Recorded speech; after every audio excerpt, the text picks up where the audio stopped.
Who's ready? Who's ready? What? Who's that? Okay. Ready, set, go. I'm so excited. I'm so happy about my nose. She's new. She's a car payment, but we're gonna get through this together. We're gonna pay this car payment off. Look at how cute she is. And like as promised, I did mention, and I want to talk about my nose, my experience with my nose job. But yeah, this is almost a year update of what my nose looks now. As you can see, it looks more, I don't think it looks slim, but it's more straight. You don't see the crooked septum. When I turn, let me see if you guys can see, but I have no bump, no dorsal hump. It kind of points up, and also my nostrils are not flared out. So let's see the other side. Ooh, I am so happy. Extremely happy that I changed my nose. While I was editing the video, when I was going through like the recovery process, I was just like, wow, like I was kind of nervous of posting that video up. Today I decided to put some makeup on. I honestly did not want to contour my nose. All I did was applied foundation, blush, mascara, eyebrow product, lipstick, highlighter on my eyelids, and then like a light colored blush on my eyelids. So yeah, I'll put my information, what kind of products I use to apply my face if you guys are interested. But the reason why I did not want to contour my face or do any contouring is because I want you guys to see how it looks without my nose being contoured.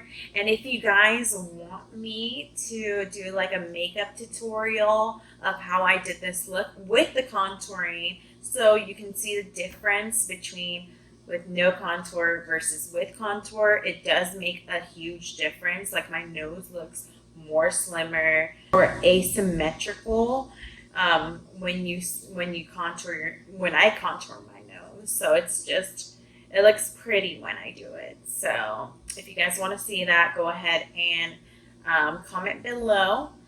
And if you have anything else, like if you have any questions for me, feel free to comment below. Like I want to answer as much as I can. If you guys are interested in going through rhinoplasty, let me know. Like I'll try my best to tell you what I went through. Basically, first day, like when I knew it was time during last year around July during quarantine, or I think it was like around March. Yeah, it was March. I decided to give Dr. Grigoryan's office a call. I knew of him by a person that went through him to get her nose job, and I loved her nose. And I've been looking around to see other doctors, other surgeons are good with their job, but I liked Dr. Grigoryan's. A lot of celebrities and influencers go through him. So because of his work and his specialty, so that's also the reason why I trusted him, because he's so good at his art and he has an artistic eye. So that's why I went to him, and honestly he did an amazing job.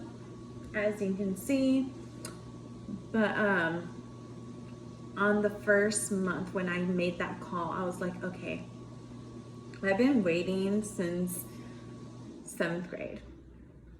I think it's time. And I'm what, 26 years old now. During the time I was 25.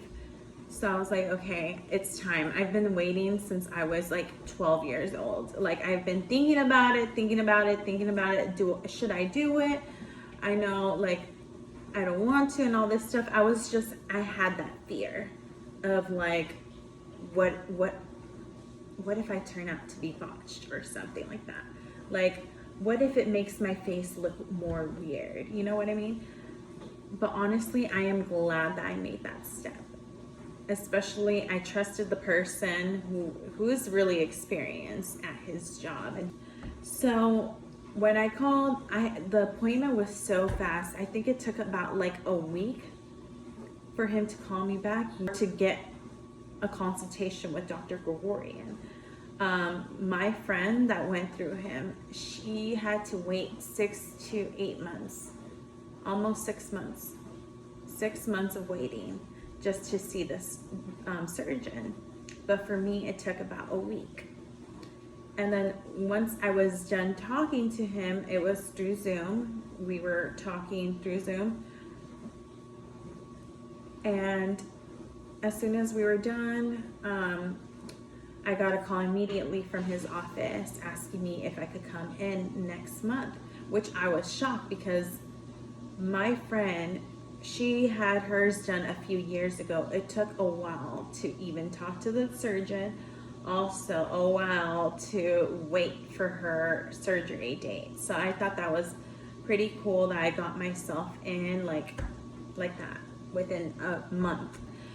And people asked me a lot of people asked me, how much did I pay overall with my surgery? So I paid 10 grand. My friend paid $9,500, but he was gonna charge me $10,500. But then I told him that I knew someone that referred me to him, and then he discounted $500 less. I mean, it was $500 less, but I did appreciate that. And I think this doctor does that. If you have someone that refers you to him, he'll go ahead and give you some kind of a deal. So he discounted $500 off from my surgery. Once everything's done, they set up an appointment with you. Well, I got set up an appointment to go physically to drive to Glendale, California, where he's located, and to his clinic to go ahead and sign some consent forms. And in these consent forms, there is a consenting that you did agree to do the surgery, and also there was a arbitration form to make sure that, you know, if you want to sue the doctor, you got to go through a mediator and all that stuff. You know, you got to go through a lot of paperwork before you go through surgery. And also there was like this form that I remember saying that you have been quarantined, because they want to make sure that you have been quarantined before you go see before you have the surgery date, because they don't want to expose any of the anesthesiologists or the doctor or the nurses from getting COVID. Like, if you're going out of places, you know, partying, and then you come to the surgery date all sick, it's just gonna be bad on your end, because you did sign a form saying that I've been quarantined. So, but yeah, on my, like, when I was there at the clinic, I was so happy. But as soon as I stepped in, like, I felt so much pressure on my shoulders, like so much. I felt overwhelmed. I was like, okay, this is it. I'm signing my life away, literally signing my name through like a little packet of documents saying that I'm consenting on being quarantined. I am gonna follow A, B, and C. Also, I'm gonna go do my blood work 2 weeks prior to surgery and take a COVID test before surgery. So that was my my consent, and it was like I was signing my car payment. When I first got my lease, it felt like that. Like, oh my God, this is real. Like, it just hit me as soon as I like signed my life away, basically. Like, okay, I trust this doctor, basically, and whatever happens, it's on me. So yeah, that was a little scary. And I finally got to see Dr. Grigoryan in person. And then he looked at my nose, he observed it, he was like, okay, you got a dorsal hump. I'm gonna correct that. I do see that you have a deviated septum. So I'm gonna try my best to fix this deviated septum, but it's not gonna be perfect. Just so you know, I'm gonna try my best, cricket, but I don't know if you can tell. I don't know, you can't even see if it's deviated. If I smile, my nose literally curves down. But now that I smile, this is fake, guys, this is a fake smile, but when I smile, it doesn't curve down. But he had me, like, he took pictures of my profile, the front of my face. So when he was taking photos, I was like this. I was like, I'm ready, doctor. Just do my surgery, please. Please do my surgery. And then he's like, can you please be normal?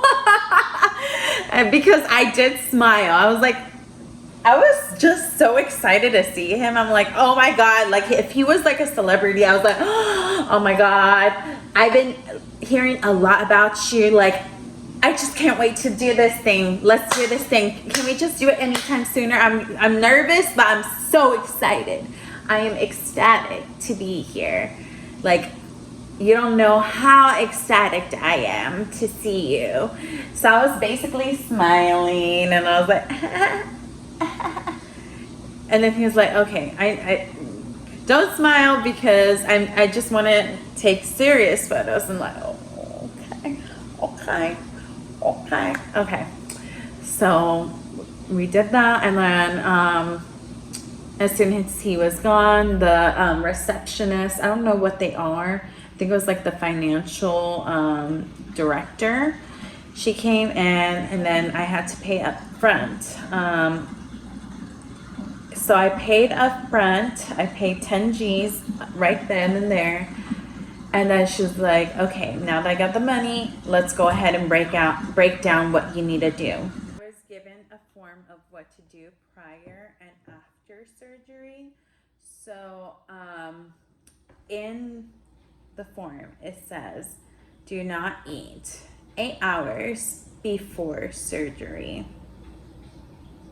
And I was like, excuse me.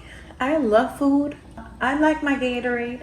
I like to drink Arizona green tea, honey. Excuse me, but you know, that the reason why is because they don't want you to vomit. So I totally understand. I hate vomit personally, so I was like, okay, that's fine. I won't eat because I hate that stuff. And then there's restrictions to 2 weeks prior to surgery. One of them is do not drink alcohol. Do not take aspirin. Do not take Tylenol. Do not take any form of medication. Not any form, but just those. You can't take Advil. You cannot take Excedrin. Also, you cannot take vitamins prior to surgery. So I thought that was crazy. So they did advise on the paper that it's okay, just okay to take Tylenol if necessary. The reason why they don't want you to drink nor to take pain medication. Whew, sorry guys, is because they don't want your body to complicate the surgery. Like, I think you can bleed through a lot. Like, if you drink a lot, you're most likely gonna bleed out during surgery. Like, when they're cutting, blush is just gonna be bursting out. Like, they don't want that. They're like, no more. I mean, we want the blood to flow out, but we don't want a lot to come out to the point that we're losing your blood, and then we're gonna have to, you know, transfer some more blood into your body. Like, they don't want to do that. So they advise not to eat garlic, and I'm like, that is my thing. I love putting garlic on everything, like rice, everything. Garlic bread, oh my god, I'm in there, right there. Yeah, 2 weeks prior you can eat garlic, because that also complicates during and after surgery. It'll thin out your blood and you could bleed out during surgery. So heads up, girls and guys, over on surgeries, you can't take garlic. Before surgery, this is like hours before, you have to take a shower either the day of the surgery or the day before surgery. And literally you cannot wear any makeup, any deodorant, or any hair products or anything. So you just have to go in there raw girl, raw. Like, no lotion, you're like crusty as hell. Not even lotion can save your life, honey. But yeah, that's it. That's where I was like, oh hell no, honey. But you know what, I already paid my 10 G's, I cannot say no.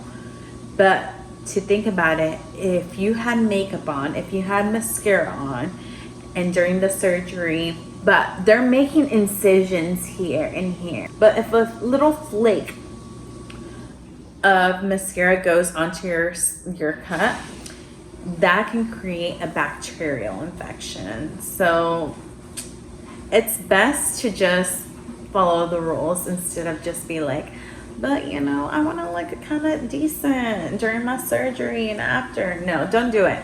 Don't do it, because if you put deodorant, if you put makeup on, if they sense, like if you have perfume on or any products on, they're going to go ahead and deny your surgery date. They have the right to deny that, because you did sign the form saying that I'm going to consent through these things and I'm going to follow your rules. So if you decide to put perfume on, at least perfume, they're going to go ahead and reschedule you for the next available date, which can be an extra 6 months or an extra month.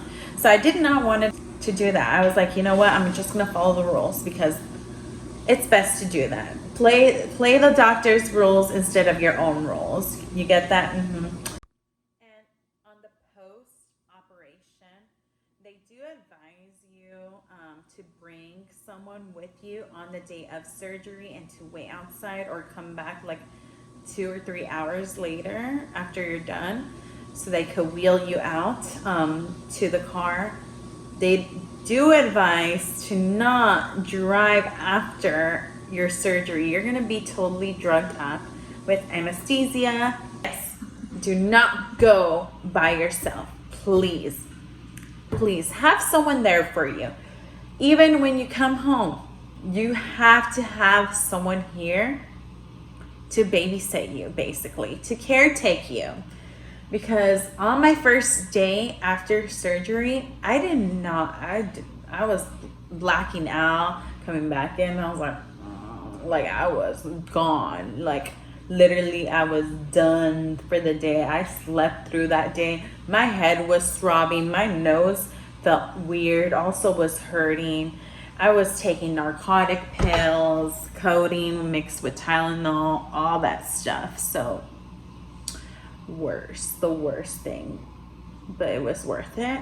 And thank goodness that my boyfriend was there to support me through this and to help me change my gauze and all that stuff. So also on the list, you had to keep your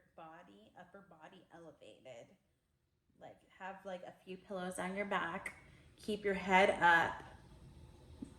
Don't lay down for 4 to 5 days. So you're basically sitting up and sleeping. And then I had like this, like the travel pillow, the neck travel pillow. I had that around my neck so that way I don't like fall to my side or lay on my nose. It actually helped. So I think you saw that on my video. I had that thing around my neck. I hope that you've seen that. But yeah. Also, you could only take small sips of water and fluids. Basically, I drank broth on the first day, and it was like 5 sips of broth. And you couldn't eat large amounts of food on the first day of recovery because you'll vomit all up. So, yeah. Basically, that's all that I know of based on my experience.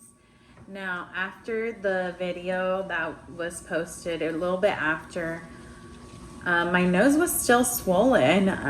I mean, I did put on makeup 2 weeks after, and even applying makeup to my nose, I felt my nose, like I felt my nose was numb, but I felt something like tingling every time I touched my nose. It was like ding, like if you were to hit like a metal bar with like a spoon or like a metal piece, when you like tap it, it would like kind of like make that like movement, like that shaking movement. That's how I felt when I was applying foundation on my nose, and I'm like, this feels so weird. Like putting on my makeup, I was like, oh my god, why is my nose so tingling? Yeah. And my babies, which is my dogs, I don't have human babies, maybe soon, right baby? Say it. Yes. Yes. Okay. Maybe soon. But these babies, these little cacas, literally bumped into my nose. Okay, so I took them out to the dog park, and I literally was picking up one of their poops, and they thought I was trying to kiss them. And my dog, my husky, decided to jump and put her nose and push her nose into my nose. Like the impact was so hard that I felt some kind, like that tingling sensation going like this like movement. Like I felt like my nose was like some form of a metal piece. When you hit a metal piece pull, it just goes, it kind of goes like this, and it just felt weird, and it kind of hurt at that point. That happened like 6 months ago, so like half a year ago. And yeah, I was so mad that night. I was like, oh my god, my nose is broken. Like I thought that was it. Like that was like, I would say 3 months after my surgery. I'm guesstimating right now, 3 to 4 months after. And I was like, oh my god, my nose is broken. I need to talk to the doctor. I need to call the doctor. Whatnot. My nose wasn't bleeding. I didn't see anything. I was just overthinking it. So the doctor said it's fine. It should be okay, as long as you don't see any blood coming out, gushing out, or if you don't see your nose kind of being crooked, ripped open and whatnot, because your nose is fragile after surgery. Just imagine a needle and a hammer just getting like just jamming your nose, reconstructing your nose. So I thought that was like a horrible experience. I was like, oh my god, my dogs broke my nose. And it happened like 2 to 3 times, and I was like, okay, no more kissies for a year or 2, but I still kiss them. I just have to be very cautious on how they like approach me, because sometimes when I say hi baby, like I just make this noise like I'm a baby, I'm a baby. Look, my babies are coming. There's one right here. But if I give them that excitement, that emotion, they sense it and they like reflect that emotion back to me. So I try to be more like calm when I greet them face to face. But if I don't want to like kiss them, and if I want to kiss them, I have to say it with a calm voice, like, hey baby, how are you?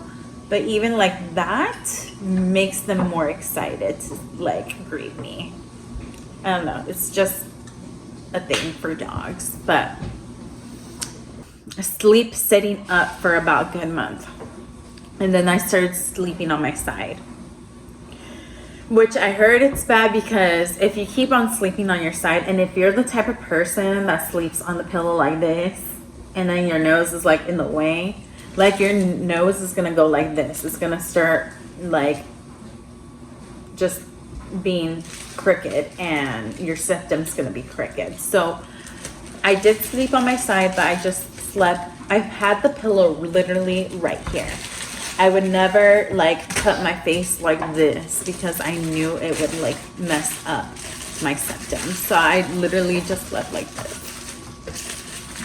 I would like to say thank you for watching this video, and I also want to leave you guys like food for thought about body modifications. I did want to make this video not just for rhinoplasty, but also for people who are considering modifying their bodies, because honestly it takes a lot of courage to make that additional step to, you know, go talk to a surgeon. So I just wanted this video to be very educational.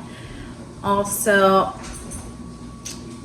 I am also thankful for people that were here for me during my surgery process. I know my sister wanted to be here for me, and we were planning to do it, but then my boyfriend was like, okay, I'm just gonna take a week off to go ahead and help you to recover. Honestly, my boyfriend was there, so I was thankful about it. Also, like, if you're unsure and then you're trying to seek for advice through friends and they're like not supporting you, I mean, it's fine, because I didn't seek for support, but I knew people who did rhinoplasty, that did other body modifications, and they're like, yeah, do it, girl. Like, as long as you're sure about doing it. And also do your research. Do your research. It's really important to see which doctor you want to trust your whatever you want to get done on, to have them do it for you. But if you just do it just because you felt like it, you didn't like your nose like a month ago, think about it for about a year. I personally thought about it for like more than 10 years. So yeah, that's why I made that step, because I was like, I've been not loving my nose. So yeah, do your research. Just think about it.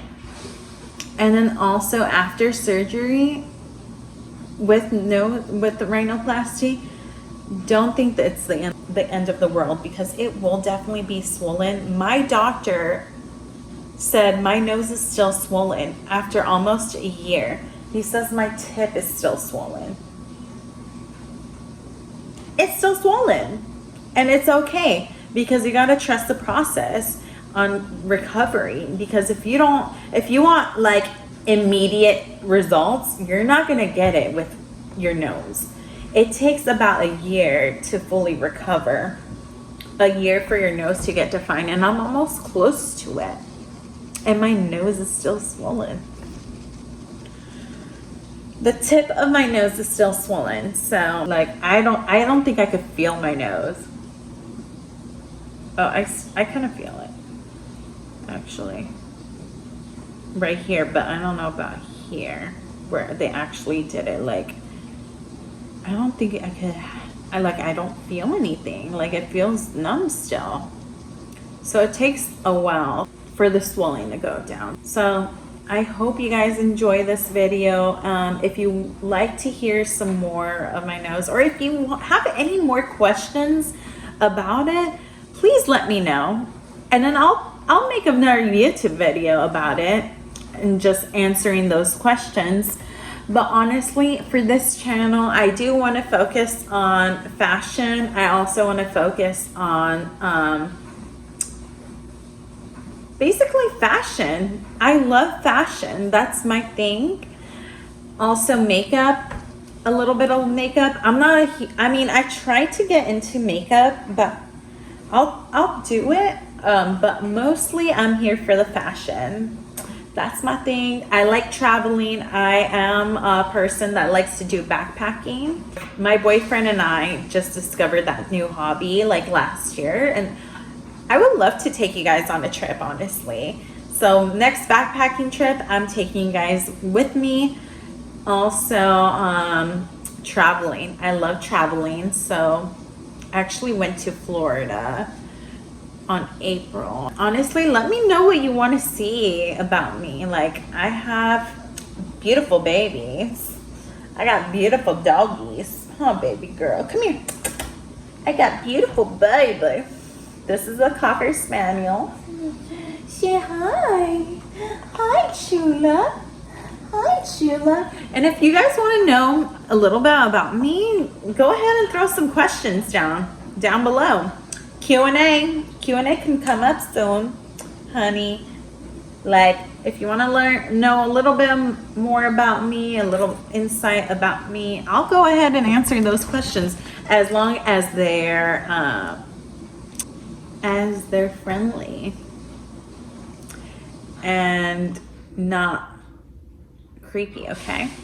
Don't be creepy. Don't be a creep.